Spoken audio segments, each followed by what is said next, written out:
semuanya. Saya ingin menjelaskan tata panggung. Tata panggung adalah penampakan visual yang dibuat untuk memberikan informasi kepada penonton dalam sebuah pertunjukan. Contohnya seperti ini. Tata artistik panggung merupakan media visual yang berupaya menampilkan latar belakang atau setting tempat dari dekorasi di mana pertunjukan berlangsung. Penataan panggung dalam pentas teater tidak hanya untuk keperluan estetika atau keindahan, namun juga memberikan ruang gerak bagi pemain. Jenis-jenis panggung ada dua. Yang pertama, panggung arena. Panggung jenis ini menempatkan penonton untuk mengelilingi panggung ke penonton sangat dekat. Panggung arena disebut juga panggung lingkaran atau panggung taman. 2. Panggung konvensional atau proscenium. Sering juga disebut dengan panggung bingkai atau figura, karena bagian bingkai sering dipasang tirai atau gorden. Tujuannya agar penonton tidak bisa melihat pergantian tata panggung dalam pertunjukan panggung. Jenis ini yang paling banyak dan umum digunakan dalam pementasan teater. Panggung proscenium dibuat agar penonton tidak bisa melihat pergantian tata panggung dalam pertunjukan, yaitu ada panggung terbuka. Panggung ini berada di area terbuka, tidak memiliki dinding atau batasan fisik di sekelilingnya. Biasa digunakan untuk pementasan di luar ruangan seperti di taman, lapangan, atau halaman. Tata panggung terbuka harus mempertimbangkan alam sekitar dan kondisi cuaca.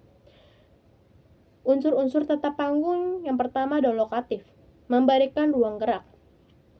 Ekspresif, menggambarkan suasana sesuai tema. Atraktif, menyuguhkan pemandangan yang indah dan menarik. 4. Jelas, bisa dilihat secara jelas dari berbagai penjuru. Yang terakhir ada sederhana, penontonnya tidak rumit. Bentuk fisik tata panggung yaitu panggung terbatas. Panggung terbatas adalah panggung proscenium. Proscenium adalah bentuk pementasan memisahkan antara pemain dengan penonton. Panggung proscenium biasanya berada dalam teater tertutup dengan deretan tempat duduk penonton antara pemain dengan penonton. Panggung proscenium biasanya berada dalam teater tertutup dengan deretan tempat duduk penonton yang makin tinggi ke belakang, bahkan ada yang menggunakan balkon.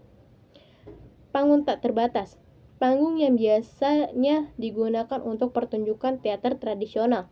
Bentuknya bisa berupa pendopo atau hanya pelataran saja. Misalnya di daerah Minangkabau, menggunakan halaman rumah gadang. Pada panggung tak terbatas, penonton biasanya duduk lesehan atau di kursi. Ciri pentas tak terbatas antara lain antara pemeran dan penonton hampir tidak memiliki batas. Tidak memerlukan pelayanan khusus, misalnya menggunakan dekorasi yang realistis tiap pergantian adegan. Gaya pementasan yaitu corak ragam.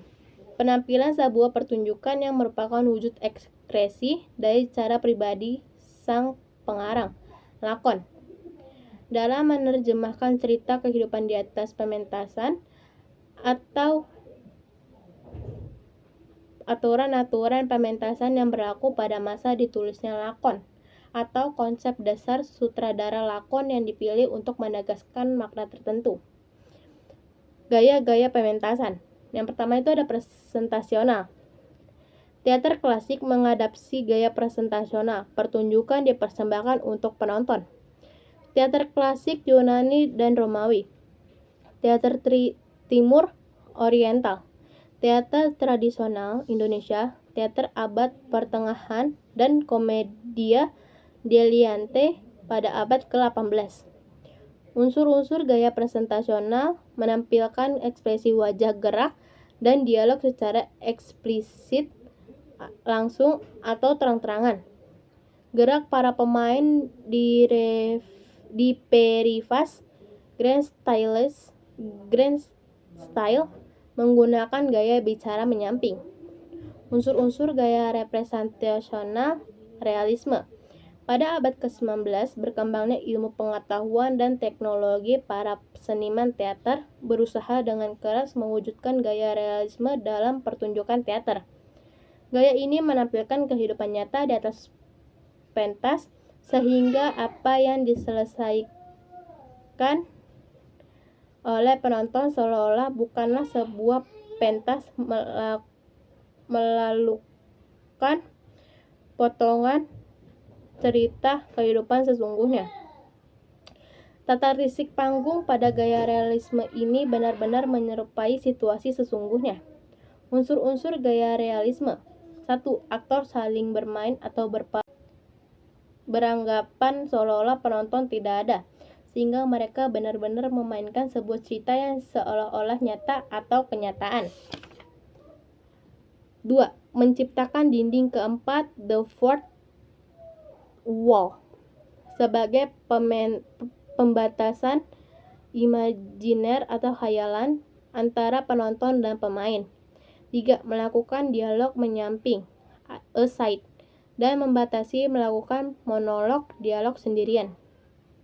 4. Menggunakan bahasa sehari-hari, tidak formal. Judul-judul lakon yang biasa dipentaskan dengan gaya realisme. Yang pertama itu ada Kebun Ceri, Burung Manyar, Penagih Hutang, Pinangan, atau karya Anton Chekhov.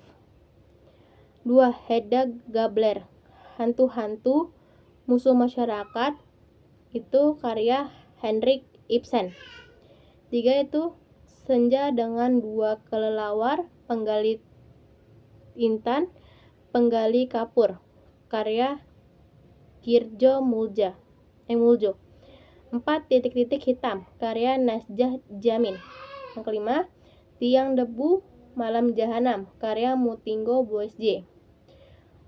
Post-realistik. Pada abad ke-20, seni teater melakukan banyak usaha untuk seni teater dari batasan-batasan tertentu dan berusaha memperluas cakrawala kreativitas baik dari penulisan lakon maupun penyutradaraan. Banyak percobaan dilakukan sehingga pada tahun 1950-1970 di Eropa dan Amerika gaya pementasan ini dikenal dengan gaya teater eksperimen. Sesuai seniman teater banyak perubahan. Unsur-unsur gaya post-realistik mengkombinasikan antara unsur presentasional dan representasional, menghilangkan dinding keempat, the fourth wall, dan terkadang pemain atau aktor berbicara langsung atau kontak dengan penonton, menggunakan bahasa formal, bahasa sehari-hari, dan bahasa puitis yang digabungkan dengan beberapa idiom baru dan bahasa gaul.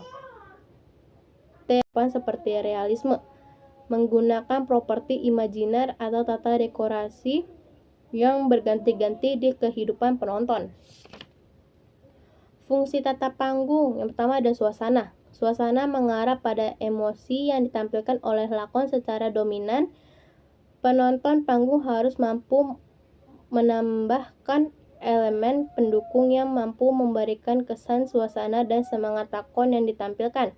Yang kedua, periode sejarah. Penata panggung perlu mempelajari atau mengadakan penelitian sejarah berdasar lakon yang akan dimainkan. Penelitian ini untuk mendapatkan gambaran selengkapan tentang bentuk arsitektur, perabot rumah tangga, peralatan, dan segala keperluan yang dibutuhkan lakon untuk ditampilkan atas pentas. 3. Lokasi kejadian. Lokasi kejadian sangat memengaruhi desain sebuah bangunan dan perkakas yang melengkapinya. Bentuk bangunan dan perkakas rumah tangga sangatlah berbeda antar daerah tandus dan daerah subur. Hal ini pula lah yang menjadikan bentuk bangunan setiap suku bangsa berbeda. Dengan mencermati setiap sisi bangunan mulai dari bentuk, bahan, sampai penataan interior, penata panggung akan mendapatkan gambaran komplit untuk mewujudkan di atas panggung. 4. Status dan karakter. Tata panggung dapat pula memberikan gambaran status dan karakter peran dalam lakon. Penata panggung biasanya menggunakan perabot dan atau peranti tangan untuk menunjukkan hal ini. Sebuah karakter yang memiliki status sosial tinggi ditampilkan sebagai sosok yang mengenakan kacamata, mengisap pipa, berjalan memakai tongkat, dan tinggal di rumah yang mewah. Peran yang berstatus sosial rendah menempati rumah sederhana dengan perabotan sederhana. Gambaran status ini dapat memberikan indikasi karakter peran. 5. Musim. Tata panggung dapat memberikan gambaran jelas mengenai musim yang sedang dilalui dalam lakon.